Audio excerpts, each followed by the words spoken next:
grew up miseducated. I grew up in the dirt. I grew up with teachers that told me a lot of the same things that your teachers have told you. And when I grew up, I decided I would be the teacher that I never had. To end at least for 1 hour a day in my community, the miseducation of my cousin on the corner. And then let's see where that leaves us. Let's see what happens then when we start squaring up the game and we start playing even Steve. This is the stuff that MTV won't teach you, because this is the stuff that really makes you dangerous. Okay? Heat in your hand, iron in your pocket, don't make you a threat to nobody. They have all the iron, y'all. You understand what you're going to do when the tanks come? Real talk. So who's that iron for? It's for the cat that looks just like us. It ain't for the enemy. It ain't for the cats that's created these conditions. Because if we really went gun to gun, it's a wrap. Them cats got endless guns. They got tanks. They got fucking bombers. You dig? What you gonna do with your little nine? Understand? Okay, so stop the game. Stop the nonsense. Okay, I'm trying to fucking win. Right? And if you're gonna win, the first thing you gotta understand is the game that you're playing. Okay? And the game is the whole game, not the little square on the board where you're standing. You got to see the whole game. Now, if you start studying history, and you don't look at the history books, but you go back to the original documents, you'll find things like this. When they came to Peru, which is where the Incan Empire was, they were amazed at what they saw, the Europeans. And just before one of these colonialists died, he felt guilty about what they had done, the destruction that they had brought to our communities. And so he wrote a letter on his deathbed. And they say, the most honest time in your life is just before you check out. Yep. No more reason to lie. Right. No more reason to put on airs. Right. Hey, you're going to meet your maker. All right now. Okay? So let it come out and let it come true. So this dude writes his final letter on his deathbed. Okay? And this is what it said. Okay?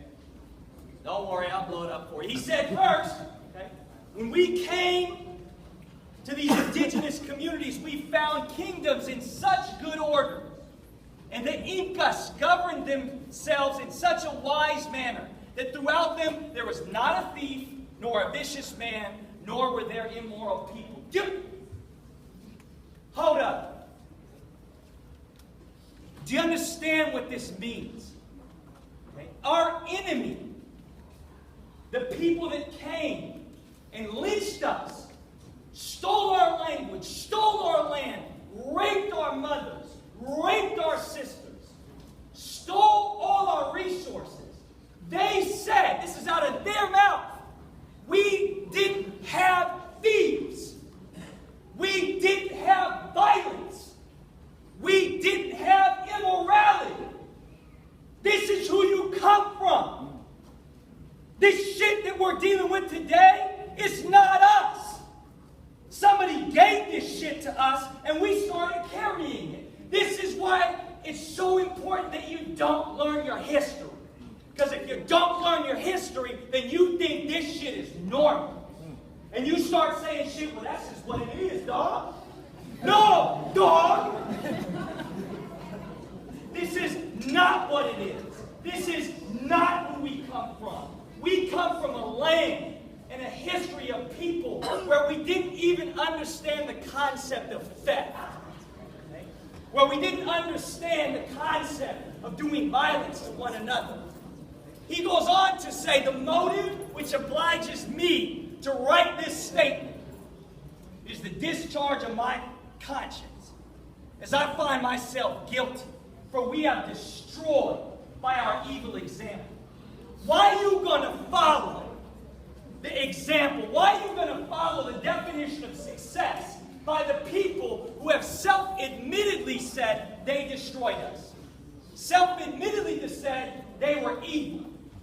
He ends by saying, they, our ancestors, were so free from the committal of crimes or excesses that the Indian who had 100,000 worth of gold or silver in his house left it open, merely placing a small stick against the door as a sign that its master was out. With that, according to their custom, no one could enter or take anything that was there. I'm from 3400 block, y'all. I ain't leaving no damn stick against my door when I go. I'm gonna lock the shit, okay? But what I'm saying to you is that this need for a, you understand? We didn't even have locks, y'all. We didn't even know what a lock was. We had no need for a lock because all you have to do is leave a stick and bruh here is going to watch out for my shit. Yeah. And everybody knows I got money inside. So why they ain't breaking in? Because bruh knows if he needs money, what's he got to do? Ask, because I'm your brother. You understand? Ain't gonna be no fucking loan with 8.6% interest. You know what I'm gonna do? I'm gonna give you whatever you need because you're my brother and because I know 6 years from now I'm gonna need some shit. And I'm gonna come back to you and you're gonna have my back. That's who you come from. So what the fuck are we dealing with now? How did it get to here from here? Because we don't know our history. And so here's what we've landed on. And this is where I want you to start really thinking. What was Peter Pan's goal? Right, to stay young forever. Okay? And this is what they try and trap y'all into. Have as many toys as you can. Be as childish as you can for as long as you can. And now you got grown fucking men spending millions of dollars on stupid ass shit. Jewelry, okay? Rims on cars. You understand? While their brothers are starving. Okay? While cats is dumping on each other in the streets. While cats can't get a decent education. Okay? And we out here acting like some fucking children. Look at my new toy. You understand? That's not who you come from. That's your enemy creating an image of success, and Disney started it off for you. So when you're a little kid, you learn all about Peter Pan, and what a wonderful... Fuck Peter Pan!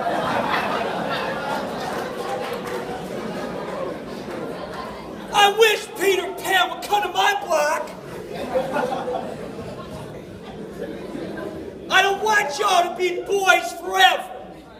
I want you to grow up into men and fathers that represent the tradition of our ancestors. They get down like Tupac Amaru got down. They said, no, I don't need that chain. What I need to do is make sure my young brothers can eat food and knowledge. Because knowledge feeds the soul. The food feeds the stomach. Okay? One allows you to survive day to day. The other one allows you to become your destiny. The definition for success given to me and my older brothers and sisters was the more successful we were, the further away from our block we would get. And I used to trip on that when I was a kid. And my teachers used to say stuff to me like, you're different. You're special. You could get out of here. And see, it wasn't the books for me. It was the ball. I was fast, I could jump high, and I entertained them.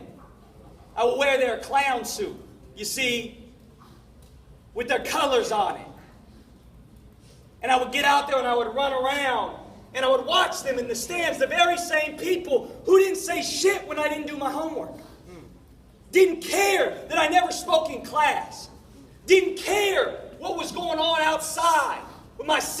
on crack. My brother banging and locked up. Moms and dads going through it. Didn't care. As long as I showed up for game time and hung 20 up there and got us a W and was in the paper, it was all good because I knew my place. And I stayed in my place because I was miseducated. But then they would say to me, you're different. You could use this talent to get out of here. And then I was like, what'd you just say? Because you see, I understood the code. When people tell you that, you can get out of the hood. You can. What's the unstated sentence? That the hood is a place to be escaped. And if we keep following that, who's in the hood? Your mama, my sister, my cousin on the corner. And you see, I didn't want adults in my life that were telling me that those were my problems. That my mother and my block and my cousin was my problem. Our people are not our problem. This is our problem. That we are trying to emulate ourselves and become something that we are not only not, but that is not good for the hood. We have to rethink success. The way I talk about coping is, it's like you on the ground and somebody has their boot on your neck. And coping is you being able to get that boot up off your neck and just breathe a little bit. And that's where the weed come in. That's where the drink come in. That's where the doing the nonsense come. Because just for a minute, can I just get this off my mind? Okay? And believe me, I understand that. But you do that, if that's your strategy, you're going to stay on the ground. And eventually that boot, when that high wears off, okay, it'll be right back on your neck choking you out. What I want you to do is to develop a strategy to move from coping to hoping. Hoping is when you're on the ground and the boot's on your neck and you take that boot off and you stand up. That's the first step. Just stand up for something different. Something that is connected to who you really are in your past and the 7 generations forward that you want to build. This is also the tradition you come from. You're just reading the wrong damn books. Pick up this book. This is the Hagakure. Our brothers in Japan, the samurai. Tsunetomo studied the samurai for most of his life to try to understand what are the principles of these self-sacrificial men. And he wrote a book called the Hagakure, which is the book of the samurai, describing the practices that they used, the internalized self-discipline, not this grit bullshit that they're telling you about, okay? But true self-discipline, like we saw in Tupac Amaru. Selflessness, others first. And what he says in this book is the one principle I have tried to live my life by since I first read it. And it is this. He says the highest form of enlightenment for any human being, man or woman, is the warrior scholar. So here it is. You must be both a warrior and a scholar. Upside for you is the following. Your people have always been both. So you don't got to change anything. It's already who you are. You got to clear all the bullshit that's keeping you from being who you really are. Now let me distinguish between the warrior and the soldier, because they ain't the same thing. The soldier follows orders, even if those orders are whack. The warrior can follow orders, but they can also think for themselves. And when that order is not good for the community, when that order is not good for the children, they will reject that order and reject that leader. And that's where the scholar comes in.